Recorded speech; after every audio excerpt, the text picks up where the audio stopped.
Halo jamaah Asyuton, aka Syudi Nonton, bagaimana kabarnya? Seorang asisten rumah tangga yang sakit hati karena sering diperlakukan kasar oleh majikan hingga dia mulai melakukan teror untuk balas dendam. Seperti apa kisahnya? Langsung saja santuikan posisi badan, yuk nonton. Dan inilah dia. Alkisah berlatar di Jazirah Arab, tepatnya di Saudi Arabia. Skin akan berfokus pada dua orang kakak beradik anak pengusaha kaya raya yang tak pernah memakai jasa Bang Emo, di mana si kakak bernama Maryam dan adiknya bernama Nasir. Mereka berdua akan menghadiri undangan pernikahan kerabat dekatnya yang berada di Abu Dhabi. Tetapi belum juga mereka berangkat, mereka lebih dahulu mendapatkan telepon dari pihak maskapai yang membatalkan penerbangan mereka secara sepihak dengan alasan yang tidak diberitahukan. Alhasil mereka lantas memilih tetap melanjutkan perjalanan meskipun harus menggunakan jalur darat karena memang harus mengejar waktu.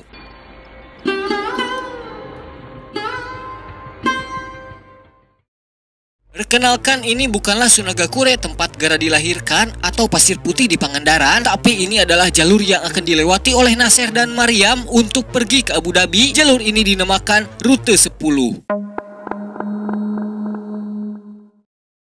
Pada awalnya perjalanan berjalan dengan lancar, tak ada hambatan sedikit pun, hingga kemudian mereka berdua melihat mobil yang telah mengalami kecelakaan. Ya Allah, istirahliahum ya Rabb, bismillah. Ini akan menjadi pengingat mereka untuk lebih berhati-hati karena faktanya di jalur yang mereka lewati ini ternyata memiliki tingkat kasus kecelakaan yang tinggi, didukung oleh cuaca yang menyengat dan suasana kanan kiri yang gersang. Wajarlah, sangat memungkinkan dapat menurunkan konsentrasi pengemudi. Sepanjang perjalanan mereka ngawangkong itu ngobrol atuh, normal seperti orang dalam perjalanan pada umumnya. Dan untuk mencegah ngantuk, Nasir pun sambil bermain Candy Crush.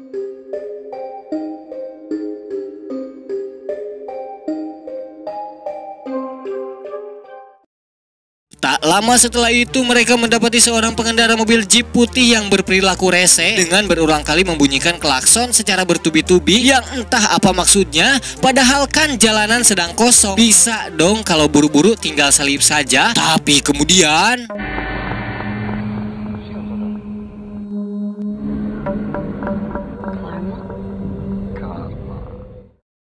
ya, mobil Jeep putih itu mogok tak jauh dari sana. Yang ketika si pria rese itu meminta pertolongan kepada Nasir, Nasir pun ogah menolongnya karena masih merasa jengkel. Jalanan kembali dilanjutkan. Kita tidak akan menduga bahwa ternyata mobil Jeep putih itu sudah kembali berada di belakang Nasir dan Maryam. Kemudian inilah yang terjadi.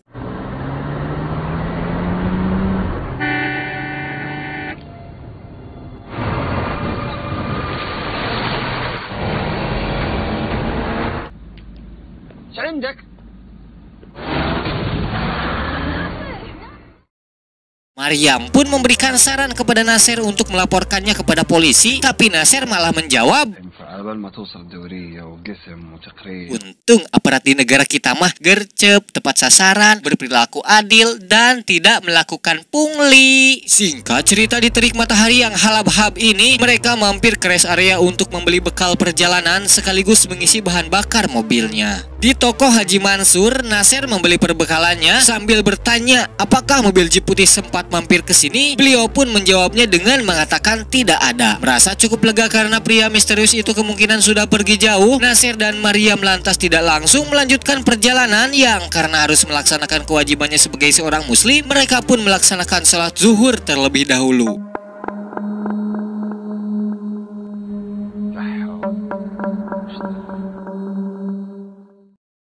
Ya, dan hal yang tidak terduga berikutnya adalah sepatu Nasir yang raib tatkala dia baru selesai beribadah. Entah kemana sepatu Nasir yang tak ada di tempatnya, yang karena dia ingat bahwa hanya ada satu orang yang berada di musola tadi selain dirinya, ia pun segera menemui orang tersebut, menuduhnya bahwa dia telah mengambil sepatu miliknya, hingga kemudian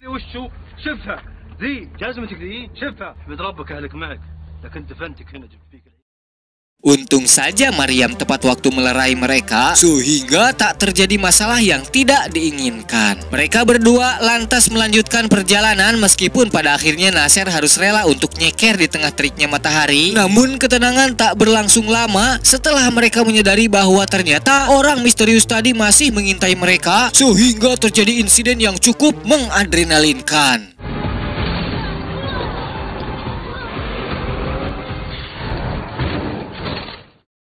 Entah apa motif pria misterius itu hingga terus-menerus mengganggu mereka. Apakah murni karena diabaikan ketika dia mogok tadi sehingga dia sakit hati? Atau ada motif lain di balik ini semua? Yang ketika mereka memikirkan hal tersebut, Nasir menyadari bahwa ada indikasi jika orang misterius itu bukanlah orang asing. Sebab jika dilihat dari background ayah mereka yang merupakan pengusaha kontraktor terkenal di kota tersebut, sudah pasti banyak orang yang bekerja dan mengenalnya. Tetapi Maria mulai mencurigai Adnan, asisten rumah tangganya yang latar belakang mekanik handal dari Pakistan, sebab dia tahu bahwa ayah mereka seringkali menghina dan memarahi Adnan meskipun Adnan tidak pernah melawan. Terlebih mobil Jeep putih tadi merupakan mobil yang sudah dimodifikasi dengan canggih dan hanya Adnan satu-satunya orang selain keluarga mereka yang mengetahui bahwa mereka membawa hadiah untuk pesta pernikahan berupa belati jambia berlapis emas.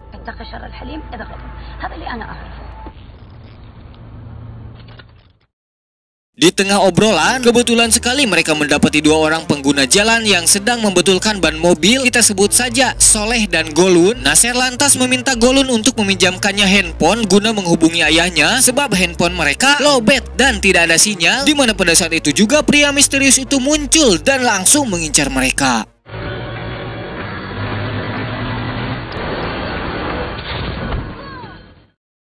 Beruntung Maria masih bisa meraih handphone Golun meskipun harus mengorbankan tangannya yang mulus. Tapi yang lebih sial lagi adalah Golun yang tidak tahu apa-apa, tahu-tahu HP-nya kebawa sama mereka. Mana belum lunas nyicil Shopee Pay Later. Nasir pun lantas mencoba menghubungi ayahnya untuk memberitahu bahwa mereka sedang dalam bahaya. Meskipun panggilan tersebut terhubung, sayangnya obrolan agak sedikit kurang nyambung karena perihal sinyal. Sebelum akhirnya handphone tersebut mati akibat sudah lowbat juga. Loh.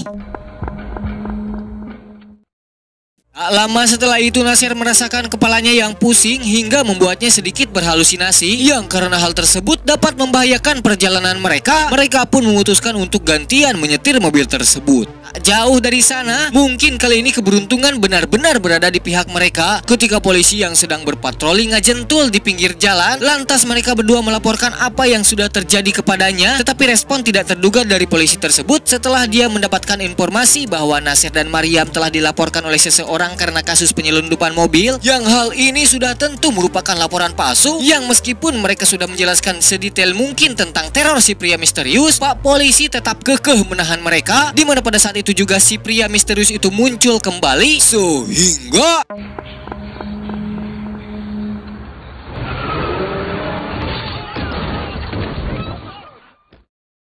naas, Pak polisi harus tewas. Mungkin itulah azab aparat yang tidak mau mendengarkan suara rakyat. Tapi ancaman belum berakhir. Kali ini si pria misterius kembali mengejar mereka sebelum akhirnya Nasir berhasil menembak ban mobil Jeep itu menggunakan pistol almarhum Pak polisi.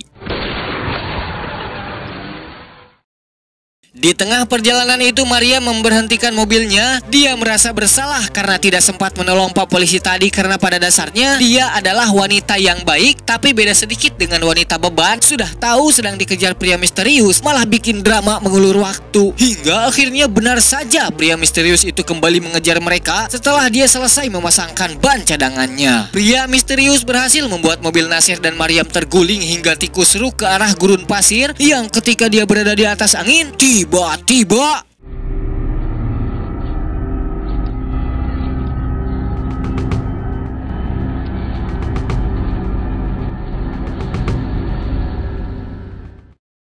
pada akhirnya pria misterius itu tetap menjadi seorang pria misterius yang terkubur di gurun pasir karena Nasir dan Maryam tidak membuka penutup wajahnya dan melihat siapakah orang itu. Di akhir film, Maryam pun kembali menemui Golun dan mengajaknya menikah karena Maryam sudah tergoda oleh piton raksasa bapak-bapak Arab yang diidamkannya.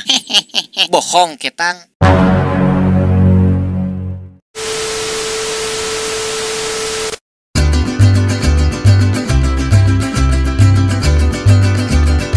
Sepanjang film ini mengandung teror terus-menerus, meskipun jika Anda tonton secara langsung lebih banyak ngobrolnya dibandingkan dengan aksi terornya. Dan pesan yang dapat kita ambil dari film ini adalah berkaca pada pria misterius yang terus-menerus melakukan teror. Jika saja ayahnya Nasir tidak pernah menghina Adnan meskipun Adnan bekerja di rumahnya, jika saja Nasir mau membantu pria misterius itu ketika dia mogok, sebenarnya teror tersebut mungkin saja tidak akan berkelanjutan. Sehingga pesannya adalah, ingat, barang siapa yang mengerjakan amal soleh maka itu adalah untuk dirinya sendiri, dan barang siapa yang mengerjakan kejahatan maka itu akan menimpa dirinya sendiri. Kemudian kepada Tuhanmu lah kamu dikembalikan. Al-Quran Surat Al-Jasiyah ayat 15. Saya Aden mewakili orang baik hati pamit undur diri. Sampai jumpa di video selanjutnya. Subscribe dan like video ini untuk sekedar sodako, dan wassalam.